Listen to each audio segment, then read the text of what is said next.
What's up, everybody? Welcome back to the CruitCast. I'm Jason Suchomel, joined as always by Cole Patterson. A very busy Cole Patterson last weekend. Cole, you did the heavy lifting last weekend, buddy. So I appreciate that, man. So For sure. yeah, it's that time of the year. But do us a favor, everybody, and subscribe to the channel. Like this video. Get your Prime Shrimp up top, the primeshrimp.com. We still got our $20 promo code. Orange Bloods is your promo code. Get $20 off. Money back guarantee. They've got the new lemon pepper shrimp. Cole, did you have the lemon pepper yet? I forget. I've had all the flavors they have, man. What is what is your favorite? Ooh. It's probably the Louisiana boil. That's what that's what it's Can't go called. wrong with that. I like Cajun food. That's good flavor to it, but you can't go wrong with any of them, man. No, the lemon pepper was fantastic. I think my favorite, and I've eaten the least of it, is the Alfredo because my kids eat so damn much of it. So I basically get a couple bites of theirs whenever we make it. But man, you put that on some pasta and the sauce is, it's fantastic. But primeshrimp.com, everybody, go support our sponsors. I promise you, man, they promise you'll love it. It's a money back guarantee. But Cole, as I said, busy weekend for you. Last weekend was the first real week of high school football. You were at games Thursday, Friday, a couple games on Saturday. I even broke my mold and went to a game on Friday night that we'll talk a little bit about. Yeah. It was great for you, man. You got to watch a lot of football, but you got to truly see some of the Longhorns' top targets, right? You didn't just go see games where okay, there's a random guy here, maybe a fringe guy here. You saw some of the most important people on the Texas recruiting board. We're going to go through them one by one. First one was Arlington Martin and Lake Travis, a game that was on television. You were there in person. You got to see Toviano. Arlington Martin gets a pretty exciting win there. You got to talk to Toviano, the five-star cornerback. I'm going to let you kind of fill us in on your thoughts on watching him and what he told you in terms of his recruitment. Yeah, like you said, it all kind of worked out pretty well. All the top targets were playing on different days. All really in the Metroplex too. Toviano played at Arlington. Obviously, they played at the old Rangers baseball park. It's a pretty cool venue. Like you said, it was on ESPNU on Thursday night. Yeah, Toviano, he's not a guy that's going to tip his hand very much. He's always been a guy that kind of makes you guess, and he always says the right things. It's kind of like coach speak. Like before a game, the coach is never going to reveal his cards too much. It's kind of how Javian is, but really, really smart and, really a high character kid. But just talking to him, it's obvious that, he's kind of weighing his options, but I kind of get the feel that Texas is still right there in it. He really likes LSU. Texas A&M has always been in the mix there as well. He said he's talked to Alabama. They're kind of lurking around, but they already have a couple safety commits. Oregon and Michigan were once in it. But this really feels like it's going to come down to Texas A&M, and LSU. He's planning on visiting LSU the weekend that Texas is having its big weekend when Alabama's in town. So we'll see if he visits Texas. He did say that he does plan on seeing a couple of Texas games, which I thought was interesting. He kind of volunteered that by himself. He said he'll try to catch an A&M game, Michigan game, so and so. But he said he will be visiting a couple of Texas games, so I think that's pretty noteworthy in itself. Really good player. Obviously a 5-star DB, guy that plays all over the secondary, deep safety, corner, wherever you need him. A really big time player. Probably arguably the biggest target on the board for Texas. So we'll see where he ends up visiting this fall. But it sounds like Texas is in a good spot. At least get him on campus once, if not more than that. Yeah, you said it well. I mean, he's smart and really high character kid, and he purposely tries to keep everybody guessing. And I said this to someone recently. He does it on purpose, which isn't uncommon. A lot of guys try to keep everybody guessing, but Javian's so smart that he really does a good job of it. Some guys are respect you, man. Yeah, man. I mean, other guys are like, okay, I can kind of read between the lines with you, and I kind of know where you're leaning, but it's tough with Javian Toviano, man. He's a smart kid who really does a good job of keeping the cards close to the vest. I was talking to a good buddy of mine, former Orange Bloods employee, Jason Hale, going way back when. He's in my fantasy football league still that we run, and I got to see Jason Hale this weekend, and we were talking about Toviano, and I said, I wonder if he goes to A&M, if that would maybe open up things for Javen Thomas in Texas. And, and you got to see South Oak Cliff. I don't think Thomas was not playing in that game, right? He did not. He did not suit up. Yeah.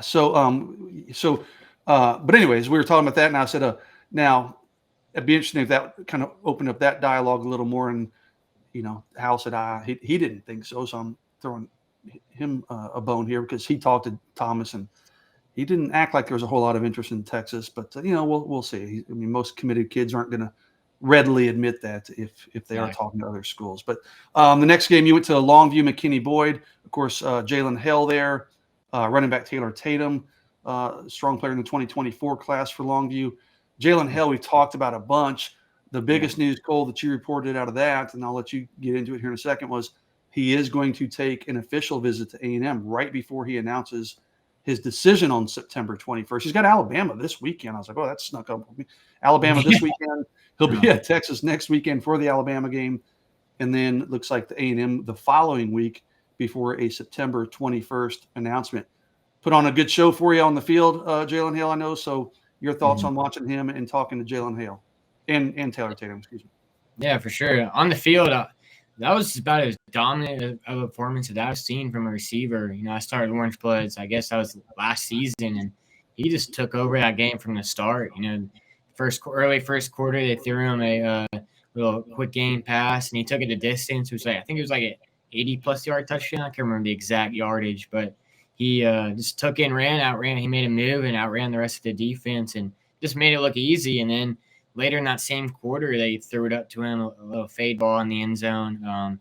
Came down with that. He could have had probably 2 or 3 more touchdowns or some miscommunication with him and the quarterback on a couple ones. He said he misread one ball and another. So he had his way on Friday night. It was about as well as he could have played to open the season. Interesting enough, he said he wanted to give himself an A+. He gave it an A- performance. He said he really wanted to come down with some more touchdowns. But it's a dominant player. He moved up to number 35, so he's really in striking distance for that 5th star. And I think if he, continues that momentum he put on in week 1, I don't see why not. Why he can't really earn that 5th star. He's a dominant player. But just talking to him after the game, it's kind of like Toviano in a sense that he doesn't like to reveal everything, but he is kind of talking a little bit more now. He said he's going to be visiting Alabama obviously this weekend. He's got Texas next weekend. When Alabama comes to town. But it was interesting to hear that A&M's back in the mix. He told me that it's a top 4 now. Georgia was that 3rd team, but he's adding Texas A&M to that mix. I think them and Oklahoma, it seemed like were the 2 early favorites in that recruitment. And Oklahoma faded, A&M kind of faded. And it seems like they're back in the mix now. Haynes King, who he knows really well, was just named starting quarterback. Obviously another Longview product. So there's a connection there. He said that's one big reason why he's wanting to visit A&M. I am interested to see if that visit does take place. It's so close to his commitment date, so we'll see what happens there. Maybe Texas can shut things down, so it'll be interesting to follow. But if he does take that visit like he says he will, definitely something that needs to be tracked. He has some connections to A&M with Longview. But really busy month. It seems like he released his top 3 of Texas, Alabama, and Georgia like last week, but in reality it was July and we're already entering September. So, like you said, it's kind of snuck up on us, but big month for Jalen Hale. He's going to see Alabama in back-to-back weeks, one of those weeks on the 40 acres. He did say he's wanting to see how offenses use their receivers, and we all know what Sarkisian can do, and he said he's impressed with Xavier Worthy. He mentioned that Arch and Jonte Cook are both in his ear, so a lot going for Texas, but there's still 3 weeks left, 3 or 4 weeks left. So we'll see what all unfolds there. Yeah, I've still got my money on Texas. I haven't heard anything different.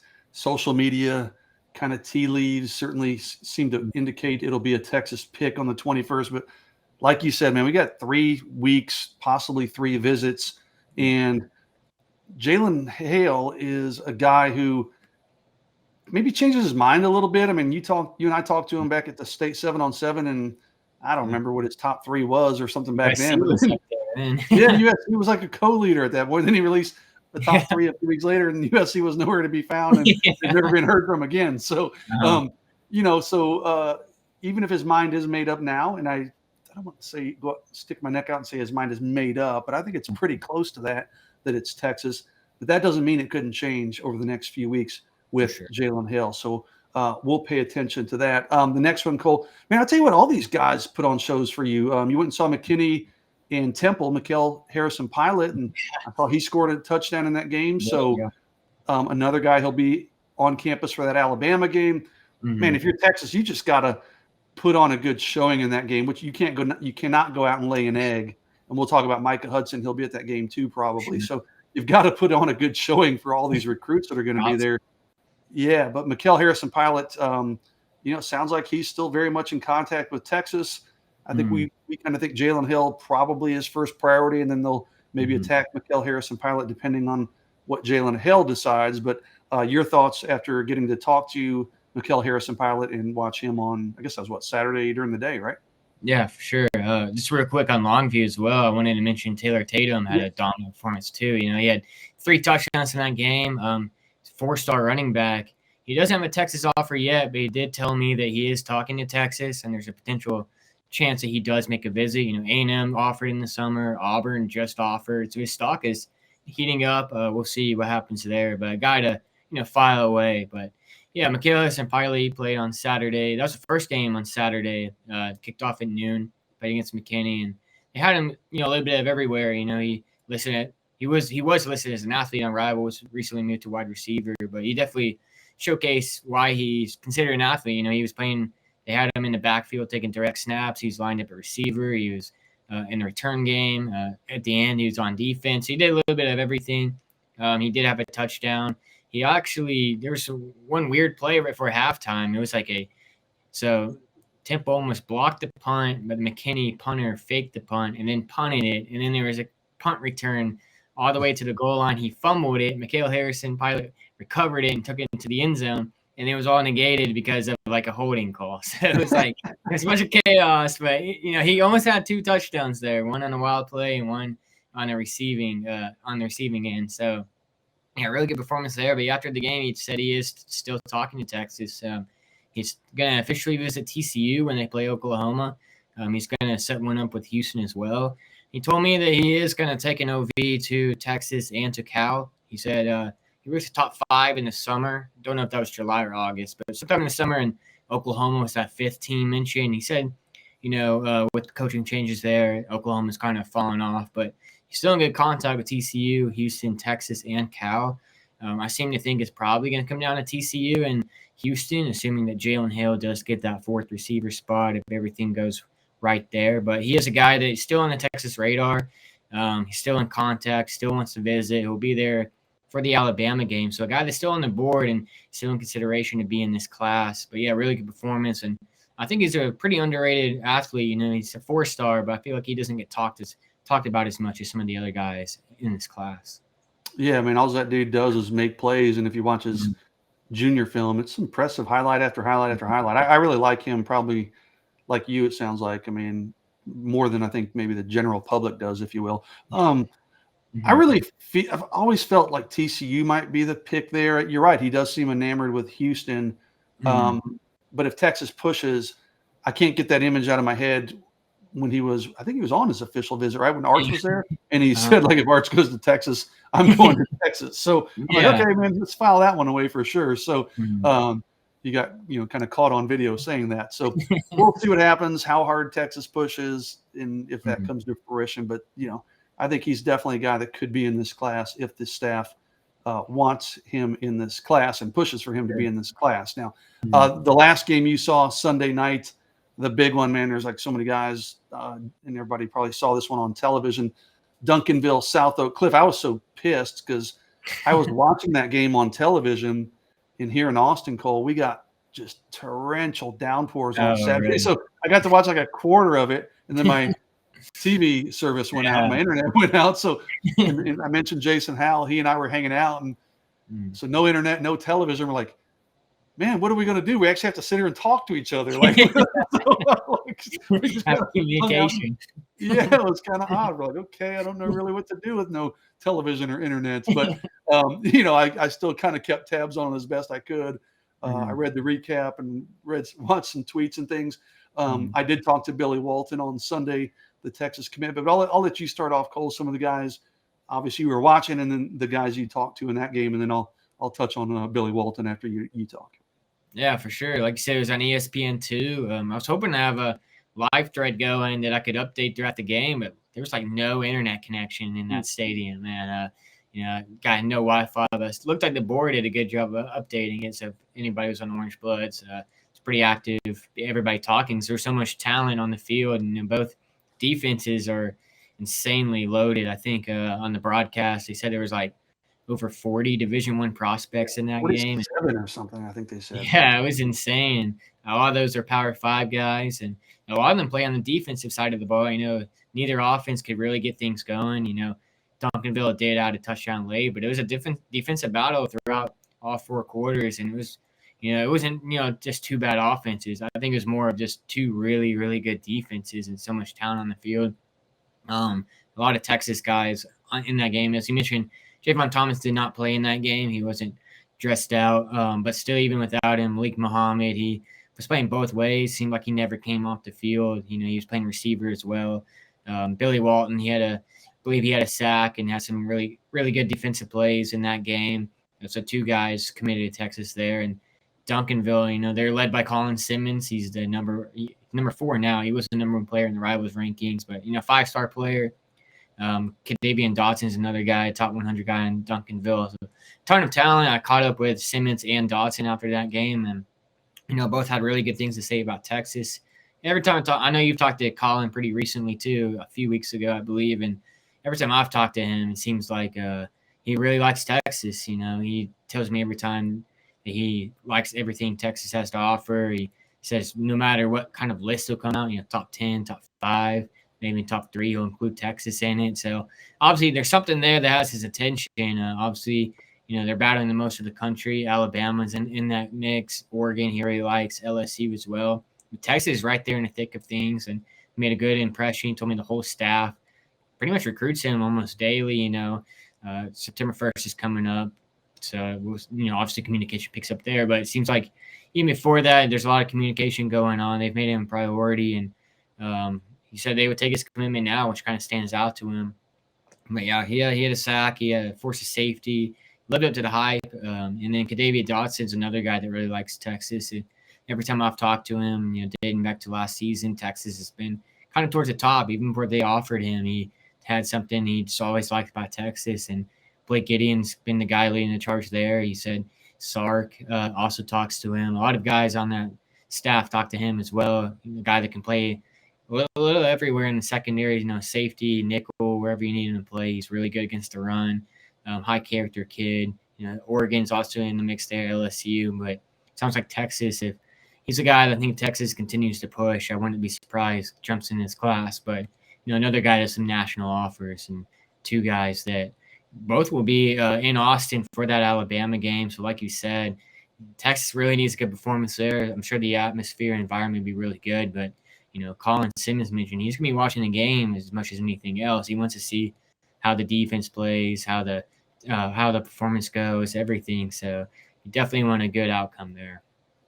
Yeah, because Alabama will probably be recruiting both those guys, so you can't let Alabama use that as a recruiting tool. I mentioned I talked to Billy Walton, the Texas commitment on the South Oak Cliff side, and he was not happy that they lost the game, but hey, we put up a good fight. He thought he played well. He's still solid with this commitment. He told me that. So they opened with Duncanville. They play Lancaster this week, and then they played DeSoto. I'm like, damn, y'all got like a murderer's row non-district schedule. Yeah, he's like, yeah, but that prepares us for district. And look, they won the state championship last year, so whatever they're doing works. But I thought it was interesting. Billy, he said, hey, his objective, he goes, I probably could have made more splash plays, he felt like, but his coaches really wanted him to focus on playing the run in this game and this year. Because he said he admitted, he said, I wasn't very good against the run last year, but I think I showed people in this game that I can play the run, but I have to be more disciplined. I can't just, get after the quarterback. So he goes, I've been selfishly, he goes, yeah, I'd like to just pin my ears back and get after the quarterback more. But sure. He was pretty happy with his performance. Cole, the last one we'll talk about is a game that I went to on Friday, and I haven't even talked to you, man. We've both been so busy, but a little backstory. My one of my daughters, my middle daughter, is a freshman in high school, and she's at Rouse High School. And My oldest daughter is an athlete. My youngest daughter is an athlete. My middle daughter is in band, which I never thought I'd be a band dad in my life. I never would have guessed that. Neither me nor my wife were ever in band. Didn't really. Yeah. We're the types at football games we leave at halftime to go get a snack or something. Okay, but I've gained, and let me say, I've gained a ton of respect. These band kids work their tails off, dude. It's insane. So I've gained a lot of respect for band. But anyways, my daughter's in band for Rouse, and I was like, okay, I'm going to go be supportive and go watch her. Well, worked out well because they were playing Lake Belton, so I got to watch Micah Hudson and good man. Everything. He's a 5-star player, number 9 in the Rivals rankings overall, and he more than lived up to the hype, dude. Like literally the first play from scrimmage, offensive play from scrimmage for Lake Belton, they lined him up in the backfield at running back, handed off to him. This is a pretty good Rouse team that was ranked top 10 in the state in 5A. He bounces it. It kind of bounces it left and races 80 yards for a touchdown. He had he had another touchdown grab in double coverage. He had one where you probably saw it on Twitter, and people, if you haven't, go look up Micah Hudson. He had one where he just made a nice catch coming across the middle. And seriously, man, weaves his way in and out of traffic for like probably 8 or 9 defenders and was waiting for another touchdown. So it was impressive. Yeah, dude, it was really impressive. I talked to Micah last night, actually, on the phone. We were talking about the game, and it's kind of interesting. Like, we talked a little bit about the game, and I said, dude, in watching you, I said, don't take this the wrong way, but it almost looks like you're not even trying sometimes. I said, it comes kind of easily to you. And I compared him to Garrett Wilson. I said, you kind of remind me of what I saw in Garrett Wilson. He's just so technical, and he was a good athlete, of course, but he's not just the uber athlete that just is a better athlete than everybody on the field necessarily. I mean, a lot of times he is, but he's just so technical and fluid. His running, the way his runs is so fluid and smooth. But anyways, he said that's interesting because we were talking. He goes, man, I'm kind of a history buff. I've always watched a lot of football, history buff in terms of football. I've always watched football when I was in elementary school on. And he goes, I don't watch a lot of movies and things. I just watch football. And Garrett Wilson is one of the guys he kind of models himself after. I'm like, well, dude, you're doing a good job because that's the immediate comparison. But pretty open. But he did mention school. He wants to be at Texas for that Alabama game. He mentioned A&M's a school that talks to him a lot. I thought it was funny because I was showing my buddy. We had our fantasy football draft on Sunday. I'm kind of all over the place here, I know. But one of the guys that was in our fantasy football draft is my old neighbor. He's a huge Ohio State Buckeyes fan. He's from the state of Ohio. His name's Aaron. So Aaron and I are talking, and I showed him the video of Micah Hudson's touchdown where he weaves in and out of everybody. And my buddy Aaron he follows recruiting, but he's not a junkie. But he hadn't heard of Micah Hudson yet. And he goes, wait, a badass receiver from the state of Texas? He goes, oh, Ohio State's going to be all over. Yeah. Well, interestingly, when I was talking to Micah, he mentioned that he would like to get to Ohio State for a game. He goes, it's going to be tough because during season that's tough to do. But for Texas fans, I'm like, oh no, but yes, Ohio State is a school that very much has Micah Hudson's attention. But really good player and just a good kid, man. I really enjoyed talking to him. Very grounded and just was really pleasant to talk to. But good news for Texas. Yeah, I know. I was gonna say he actually plays up here next week in a game that I'm interested in getting out to. But I've talked to a lot of people in the state and around the state, and a lot of people seem to think he's the best wide receiver in the state, regardless of class, and that includes Shante Cook and Jalen Hale and Jacques Petaway. So that kind of tells you anything. I get kind of the Garrett Wilson vibes as well watching him, and he's just a dominant player. We got to talk to him. I guess it was back in June for that visit. And, I think it was his first time to Austin, or at least for a while. So, they are definitely getting him on campus. If they get him again on campus, that's a big sign. But, like I said, high character guy and just really good football player that Texas. And he's a guy that between him and Colin Simmons, 2 top 10 players in the state, it seems like they're at least in the game with. So we'll see what can transpire there. Yeah, we keep saying Garrett Wilson. I mean, seriously, even in terms of character, I mean, they're both high character guys and just seem pretty mature for their age.